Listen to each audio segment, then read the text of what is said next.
Oke, misalnya ya, biasanya dalam sebuah penelitian, Anda diminta untuk menguji hasil penelitian Anda dengan sebuah confidence interval tertentu. Misalnya 95%. Oke, apa maksudnya ini? Apa yang dimaksud dengan confidence interval 95% ini? Kalau ini terjemahkan dalam kurva ini, kurva probability ini, 95 itu sama dengan 0,95 ya.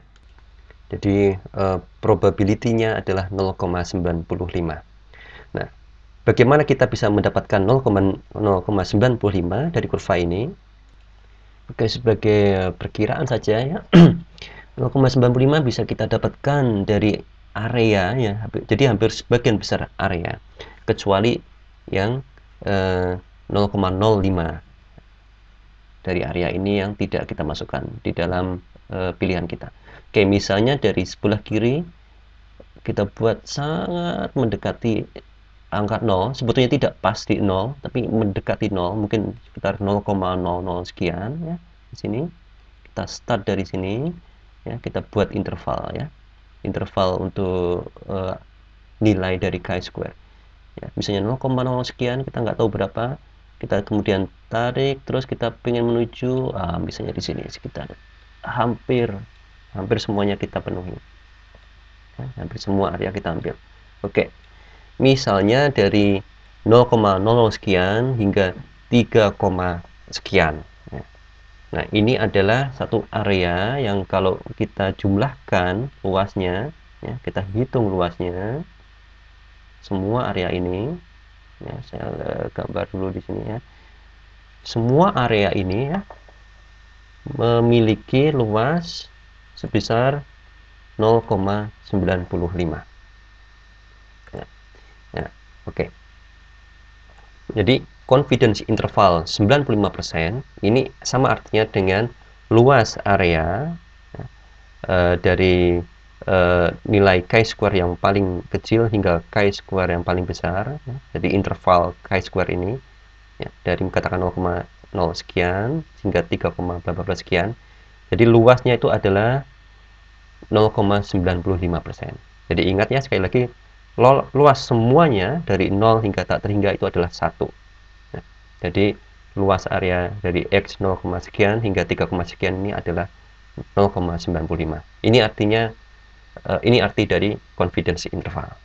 Oke, saya kira Anda sudah mendapatkan intuisi ya dari maksud dari confidence interval ini.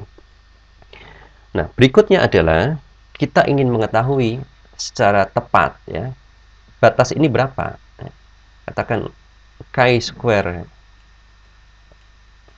yang awal, chi-square 1, yaitu batas yang rendah ini berapa, batas minimumnya, dan chi-square untuk batas atasnya. Ya. Jadi ini batas bawah, batas atas. Batas bawah ini berapa, dan batas atas ini berapa. Ya. Nah, untuk mendapatkan nilai ini, ya, batas atas dan bawah ini mudah sekali. Biasanya sudah ada tabel. Ya. Anda bisa dapatkan tabel chi-square ini di internet atau dimanapun dengan sangat mudah. Jadi Anda kemudian harus melihat tabel. Nah, sekarang yang penting adalah bagaimana cara membaca tabel. Di sini kita lihat tabel yang di atas ini adalah tabel batas atas untuk nilai chi-square batas atas, dan tabel yang bawah ini adalah untuk nilai chi-square yang batas bawah. Nah, di sini tabel itu di tabel ini ya, ada nilai V ya. Yang ini adalah V, yaitu degree of freedom. Jadi Anda sudah tahu untuk penelitian Anda ini degree of freedom-nya adalah 1. Jadi harus dilihat di baris di mana V adalah 1. Nah, nilai ini. Demikian juga untuk yang di bawah, dilihat nilai V-nya untuk ini. Oke. Kemudian yang berikutnya untuk bagian kolom ini menggambarkan P. Sorry, bukan P. Oh ya, tadi ada yang saya lupa ya, tentang significance level. Ya, significance level ini apa hubungannya dengan confidence interval? Ya. Oke, jadi confidence interval 95% kita bisa dapatkan total area ini, yaitu probability 0,95. Nah, significant significance level ini sama dengan 1 dikurangi eh, probabilitas ini, yaitu 1 dikurangi 0,95 atau sama dengan 0,05. Atau ini bisa diterjemahkan ya sebetulnya, jika 0,95 atau P ini adalah area di bawah kurva yang masuk di dalam range, maka 0,05 ini adalah sebaliknya ya, karena total adalah 1 ya, dan 0,05 adalah 1 kurangi 0,95, berarti 0,05 itu adalah area di sini, yaitu area yang ada di luar range. Ada area di sini katakannya di sebelah atas, dan juga mungkin ada area kecil sebelah sini, kecil sekali ya, sebelah sini yang nilai chi-square-nya itu di bawah batas bawah, sementara yang ini nilai chi-square-nya adalah di atas batas atas. Jadi artinya kalau kita memiliki nilai chi-square ya, yang berada di atas batas atas ini, atau mungkin ya atau dikatakan mencakup area 0,05 ini dan batas bawah ini ya, bisa dikatakan nilai chi-square kita itu ada di luar batas.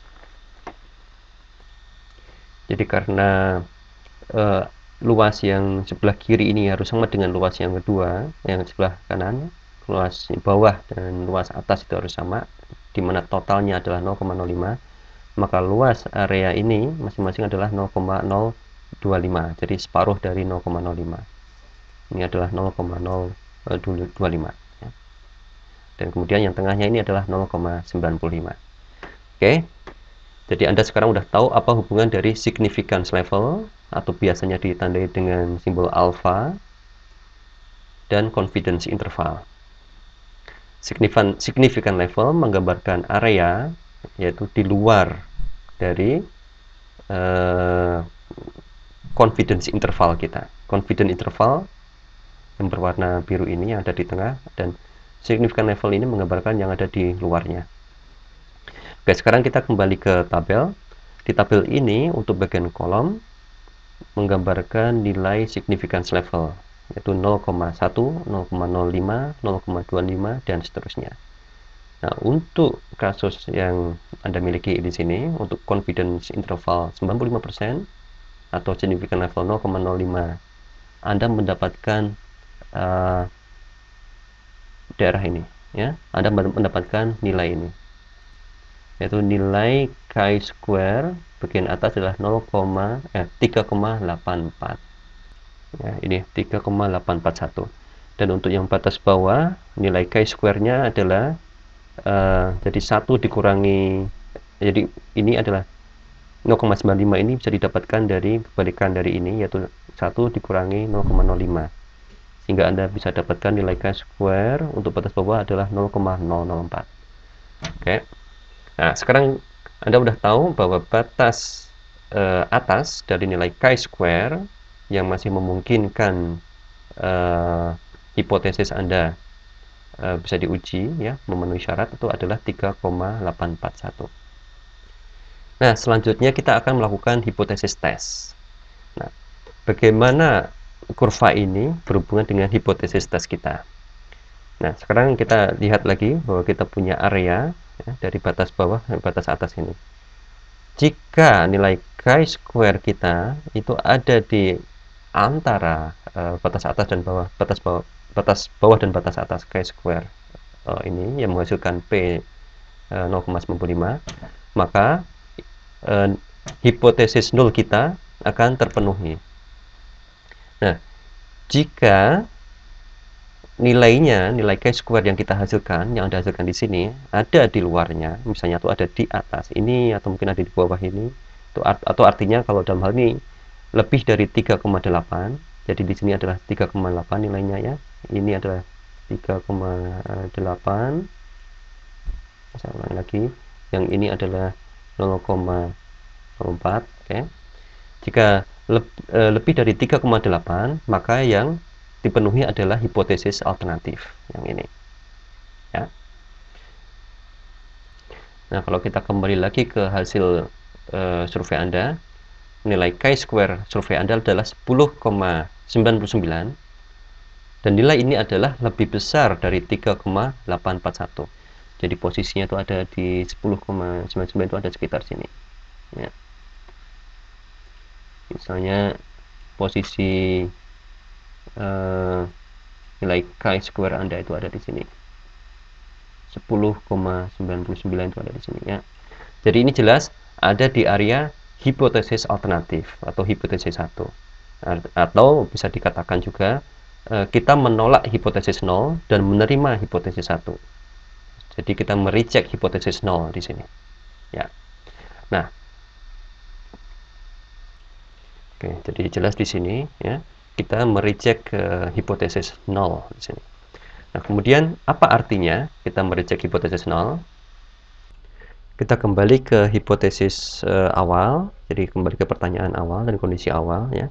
Apakah kita ingin mengetahui apakah merokok dan kematian karena kanker itu ada hubungan? Merokok itu adalah salah satu faktor dalam hal ini, dan kematian itu adalah outcome. Hipotesis nul itu artinya memang tidak ada hubungan ya, atau independen. Hipotesis nul mengatakan antara faktor dan outcome itu adalah nul, tidak ada hubungan sama sekali.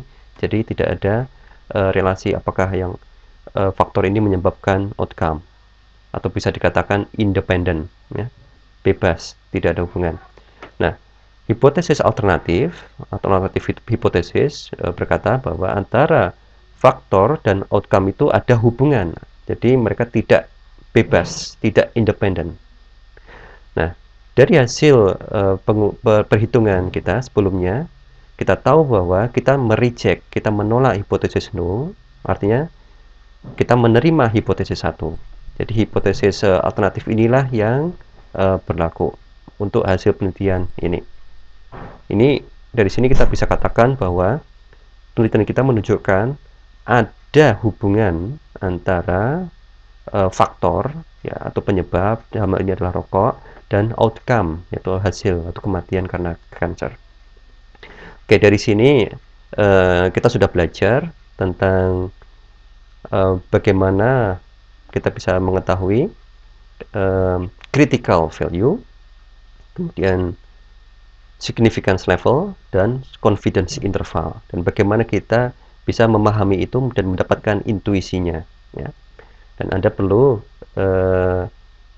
memahami grafik yang saya jelaskan sebelumnya, dan jika memahami grafik itu Anda akan tahu kenapa jika sebuah nilai chi-square itu melebihi nilai batas maksimal misalnya, maka Anda akan bisa mengambil kesimpulan bahwa H1 inilah yang akan dipakai dan kita menolak H0 ini.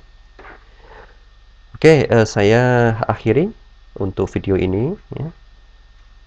Di video berikutnya nanti kita akan belajar untuk mengetahui cara menguji menggunakan t-test. Oke, terima kasih.